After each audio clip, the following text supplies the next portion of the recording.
Tilapia মাছের barbecue যে এত মজা হয় যেটা আপনার ধারণার বাইরে। আপনি বাসায় একবার ট্রাই করুন, আপনিও শেফদের মতো করে বারবিকিউ তেলাপিয়া বাসায় অনায়াসে তৈরি করে নিতে পারেন। ফার্স্টে আমি এখানে 700 গ্রাম ওজনের একটা তেলাপিয়া নিয়েছি। তেলাপিয়াটা আমি সুন্দর করে কেটে 2 ভাগ করে এভাবে সাইজ করে নিয়েছি। এটি ভালোভাবে পরিষ্কার করে আমি এখানে বড় দেখে 1 স্লাইস লেবুর রস দিয়ে দিচ্ছি। অবশ্যই আপনারা ভালো মতো পরিষ্কার করবেন।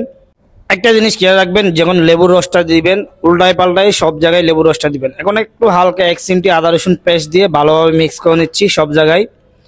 আদা রসুন পেস্ট বেশি দিবেন না, তাহলে একটা গন্ধ থেকে যাবে বারবিকিউতে। সামান্য পরিমাণ 1 চিমটি পরিমাণ দিবেন। এখন একটা সিক্রেট কাজ করতে হবে যেন গন্ধ না আসে তেলাপিয়া মাছের। এটা অনেকে শেয়ার করে না, আমি বলে দিচ্ছি। এখন তেলাপিয়া মাছটা ভালোভাবে চাপ দিয়ে তেলাপিয়া মাছের পানিগুলি বের করে নেবেন ভালো মতো, তাহলে আপনার তেলাপিয়াটা গন্ধ থাকবে না। এটা হচ্ছে একটা টিক্স। এখন আমি কালো গোলমরিচের গুঁড়া দিয়ে দিচ্ছি 1 চিমটি লবণ দিয়ে দিচ্ছি, 1 চিমটি আমি এলাচি পাউডার দিয়ে দিচ্ছি, হাফ টেবিল স্পুনের কম জিরার গুঁড়া দিয়ে দিচ্ছি, 1 চিমটি পরিমাণ চিনি দিয়ে দিচ্ছি, হাফ টেবিল স্পুন গুঁড়ামরিচ দিয়ে দিচ্ছি, 1 চিমটি বিট লবণ দিয়ে দিচ্ছি, হাফ টেবিল স্পুন পরিমাণ মিক্স গরম মশলা দিয়ে দিচ্ছি, যেটা রেসিপি আমার পেজে দেওয়া আছে, ওখান থেকে দেখে নেবেন।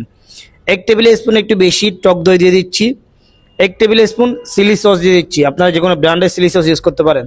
1 টেবিল স্পুন একটু বেশি সরিষার তেল দিয়ে দিচ্ছি, সামান্য পরিমাণ বাদাম পেস্ট, যে কোনো ধরনের বাদাম পেস্ট দিতে পারবেন। এখন আমি এটি ভালোভাবে মিক্স করে নিব যেন সবগুলি ইনগ্রিডিয়েন্টস ভালো মতো মিক্স হয়। একটা জিনিস খেয়াল রাখবেন, ততক্ষণ পর্যন্ত আপনি মিক্স করবেন, যতক্ষণ পর্যন্ত আপনার চিনি লবণ ভালো মতো মিক্স হয়ে যায় না, গলে যায় না, ততক্ষণ পর্যন্ত মিক্স করবেন। এখন আমি কালারের জন্য দিয়ে দিচ্ছি হাফ টেবিল স্পুন একটু বেশি কাশ্মীরি চিলি। আপনার বাসায় না থাকলে স্কিপ করতে পারেন, এটা কোনো স্বাদ বাড়াবে না, হালকা কালারটা উজ্জ্বল করবে। এখন ভালো মতো মিক্স হয়ে গেলে আমি যে মাছটা আগে থেকে রেডি করে রাখছিলাম সেটি এখানে দিয়ে দিচ্ছি। এটি দেওয়ার পরে যে মশলাটা আমি যে গ্রেভিটা তৈরি করছি এই মশলাটা আপনারা সব জায়গায় দিয়ে দিবেন। প্রত্যেকটা জায়গায় মাছের জন্য ঢুকে ভালো মতো ওইভাবে মিক্স করতে হবে, একটা অংশ যেন বাকি না থাকে। এটা অবশ্যই খেয়াল রাখবেন, না হলে আপনার মাছটা প্রপার টেস্ট পাবেন না। সব জায়গায় আপনি ভালো মতো এই গ্রেভিটা দিয়ে দিবেন।